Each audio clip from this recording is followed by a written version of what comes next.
एक बार एक चोर जब मरने लगा तो उसने अपने बेटे को बुलाकर एक नसीहत दी। अगर तुझे चोरी करनी है तो किसी गुरुद्वारा, धर्मशाला या किसी धार्मिक स्थान में मत जाना, बल्कि इनसे दूर ही रहना। और दूसरी बात, अगर कभी पकड़े जाओ तो यह मत स्वीकार करना कि तुमने चोरी की है, चाहे कितनी भी सख्त मार पड़े। चोर के लड़के ने कहा, सत्य वचन।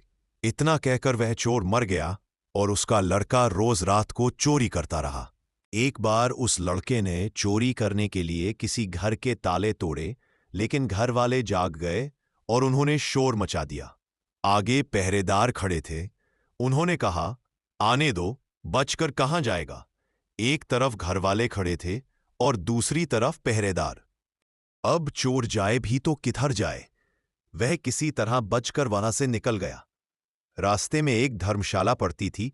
धर्मशाला को देखकर उसको अपने बाप की सलाह याद आ गई कि धर्मशाला में नहीं जाना, लेकिन वह अब करे भी तो क्या करे। उसने यह सही मौका देखकर वह धर्मशाला में चला गया जहां सत्संग हो रहा था। वह बाप का आज्ञाकारी बेटा था, इसलिए उसने अपने कानों में उंगली डाल ली जिससे सत्संग के वचन उसके कानों में ना पड़ जाए। लेकिन आखिरकार मन अड़ियल घोड़ा होता है, इसे जिधर से मोड़ो ये उधर नहीं जाता है।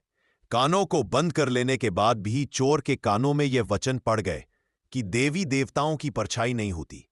उस चोर ने सोचा कि परछाई हो या ना हो, इससे मुझे क्या लेना देना। घर वाले और पहरेदार पीछे लगे हुए थे। किसी ने बताया कि चोर धर्मशाला में है। जांच पड़ताल होने पर वह चोर पकड़ा गया। पुलिस ने चोर को बहुत मारा, लेकिन उसने अपना अपराध कबूल नहीं किया। उस समय यह नियम था कि जब तक मुजरिम अपराध ने स्वीकार कर ले तो सजा नहीं दी जा सकती। उसे राजा के सामने पेश किया गया। वहां भी खूब मार पड़ी, लेकिन चोर ने वहां भी अपना अपराध नहीं माना। वह चोर देवी की पूजा करता था, इसलिए पुलिस ने एक ठगिनी को सहायता के लिए बुलाया। ठगिनी ने कहा कि मैं इसको मना लूंगी। उसने देवी का रूप भरकर 2 नकली बाहें लगाई, चारों हाथों में 4 मशाल जलाई और नकली शेर की सवारी की। क्योंकि वह पुलिस के साथ मिली हुई थी, इसलिए जब वह आई तो उसके कहने पर जेल के दरवाजे कड़क कड़क कर खुल गए।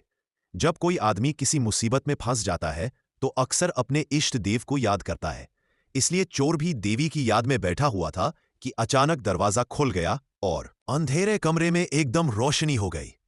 देवी ने खास अंदाज में कहा, देख भक्त, तूने मुझे याद किया और मैं आ गई। तूने बड़ा अच्छा किया कि तुमने अपना अपराध स्वीकार नहीं किया। अगर तूने चोरी की है तो मुझे सच सच बता दे, मुझसे कुछ भी मत छुपाना। मैं तुम्हें फौरन आजाद करवा दूंगी। चोर देवी का भक्त था, अपने इष्ट को सामने खड़ा देखकर बहुत खुश हुआ और मन में सोचने लगा कि मैं देवी को सब सच सच बता दूंगा। वह बताने को तैयार ही हुआ था कि उसकी नजर देवी की परछाई पर पड़ गई। उसको फौरन सत्संग का वचन याद आ गया कि देवी देवताओं की परछाई नहीं होती। उसने देखा कि इसकी तो परछाई है। वह समझ गया कि यह देवी नहीं बल्कि मेरे साथ कोई धोखा है, मेरे साथ कोई धोखा है। वह सच कहते कहते रुक गया और बोला, मां, मैंने चोरी नहीं की। अगर मैंने चोरी की होती तो क्या आपको पता नहीं होता।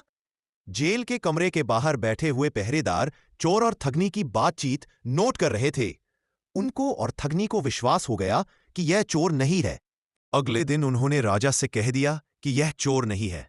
राजा ने उसको आजाद कर दिया। जब चोर आजाद हो गया तो सोचने लगा कि सत्संग का एक वचन सुनकर मैं जेल से छूट रहा हूं। अगर मैं अपनी सारी जिंदगी सत्संग सुनने में लगाऊं तो मेरा तो जीवन ही बदल जाएगा।